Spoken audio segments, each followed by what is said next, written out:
Assalamualaikum warahmatullahi wabarakatuh. Nama saya Eka Purnama Wulandari, nomor absen 8 dari kelas 2C JTD. Kali ini saya akan mempresentasikan hasil kerja saya pada mata kuliah Praktikum Mikrokontroler 2 yang telah mengambil judul Sistem Telekontrol Ruangan Burung Walet.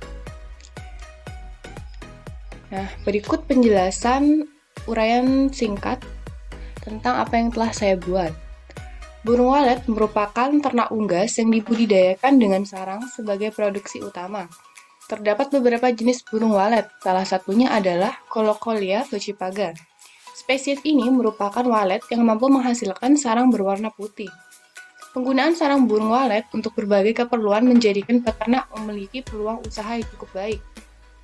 Produksi sarang burung walet dipengaruhi oleh kondisi lingkungannya. Kondisi ini terdiri dari suhu, kelembapan, dan cahaya pada tempat tinggal burung walet.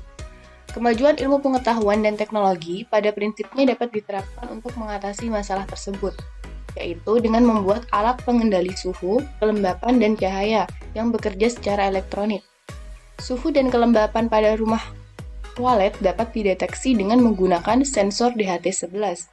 Sedangkan cahaya yang ada di dalam ruangan dapat dideteksi dengan sensor LDR, yang kemudian diproses oleh mikrokontroler Arduino Uno R3 dan ditampilkan dalam bentuk output berupa penyemprotan air dari spray, kipas, dan lampu. Hasil dari penelitian ini adalah sebuah sistem yang dapat mengendalikan kondisi suhu, kelembapan, dan cahaya pada rumah walet. Hasil dari pengujian rancangan alat ini menyimpulkan bahwa fungsi yang diharapkan semuanya berhasil sesuai dengan keinginan. Nah, berikut di sini ada gambar dari rancangan penelitian yang akan saya lakukan. Nah, di sini terdapat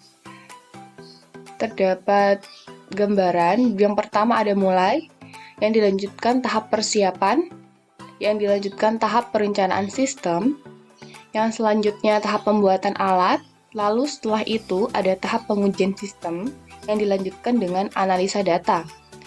Nah, di analisa data ini kita menentukan jika misalkan kita sudah menyesuaikan data, berarti kita bisa berlanjut dengan alat selesai.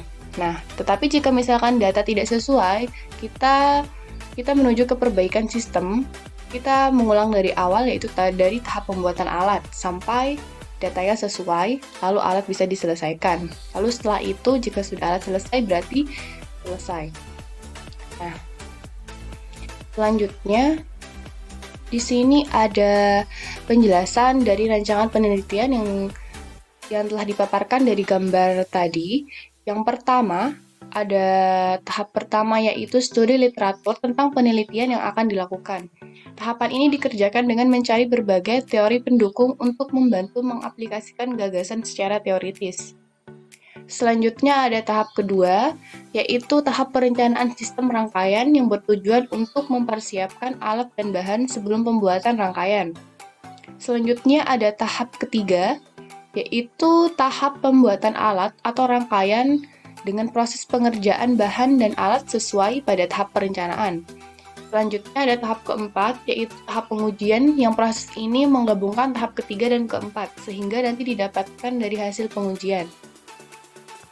Nah, selanjutnya ada tahap kelima, yaitu analisa hasil pengujian yang nantinya didapatkan data dari pengujian. Dan terakhir ada tahap keenam, yaitu tahap penentuan hasil. Jika sesuai dengan yang diharapkan, maka dilanjutkan ke tahap selanjutnya.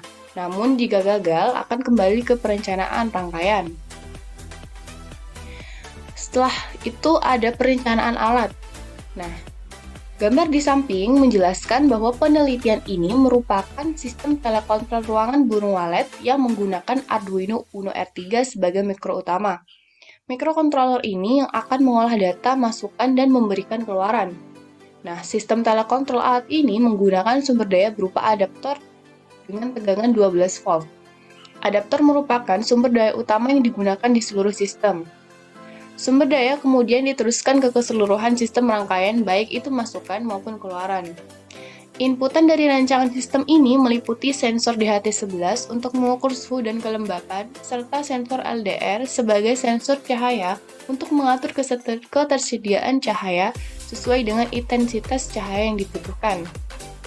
Kedua sensor sebagai masukan input, datanya kemudian akan diproses pada mikrokontroler Arduino Uno R3 yang selanjutnya sebagai hasil keluaran output disambungkan pada relay 4 channel yang akan mengatur spray atau penyemprot air untuk mengatur ketersediaan kelembapan, kipas untuk mengatur ketersediaan suhu, dan lampu yang digunakan untuk mengatur ketersediaan cahaya sesuai dengan intensitas cahaya yang dibutuhkan melalui aplikasi yang akan dikembangkan menggunakan koduler. Nah, setelah itu di sini ada penyiapan perangkat keras. Berikut sudah dipaparkan melalui tabel berikut, yaitu penyiapan perangkat kerasnya terdapat ada Arduino Uno sebagai pengendali komponen elektronika seperti sensor dan relay. Ada sensor LDR sebagai pendeteksi ketersediaan cahaya dalam ruangan. Ada DHT11 sebagai pendeteksi suhu dan kelembapan pada ruangan. Ada relay 4 channel untuk mengendalikan sirkuit tegangan tinggi dengan bantuan dari sinyal tegangan rendah seperti Arduino R3. Ada pompa spray untuk semprot air pada ruangan jika ruangan kurang lembab. Lalu ada kipas untuk menghasilkan angin atau mendinginkan udara apabila nilai suhunya tinggi. Ada lampu untuk menghasilkan penerangan jika diketahui minimnya nilai penerangannya. Dan ada adaptor 12 volt sebagai sumber tegangan.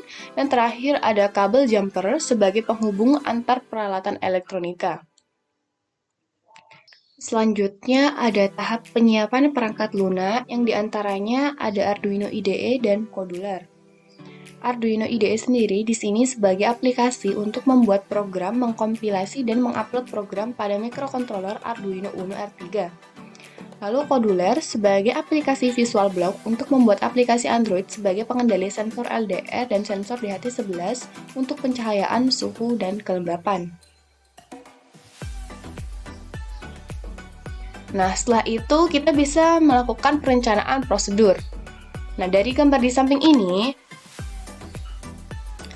menjelaskan bahwa pada saat sistem dinyalakan, pertama-tama sistem akan melakukan inisialisasi atau pemberian data awal, yaitu bagian-bagian dalam sistem pengendali kondisi tersebut yang melalui sensor DHT11 dan sensor LDR.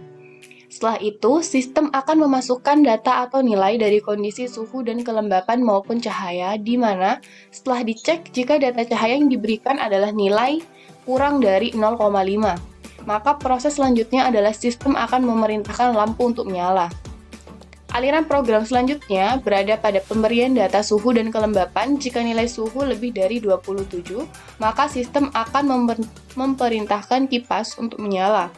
Dan jika kelembapan kurang dari 70, maka akan melakukan perintah untuk pompa spray dengan posisi on. Tetapi jika data yang diberikan tidak sesuai, maka akan dilakukan penyeleksian data yang memberikan pilihan untuk posisi off atau tidak menyala. Nah, mungkin sekian yang dapat saya sampaikan. Kurang lebihnya saya mohon maaf. Wassalamualaikum warahmatullahi wabarakatuh.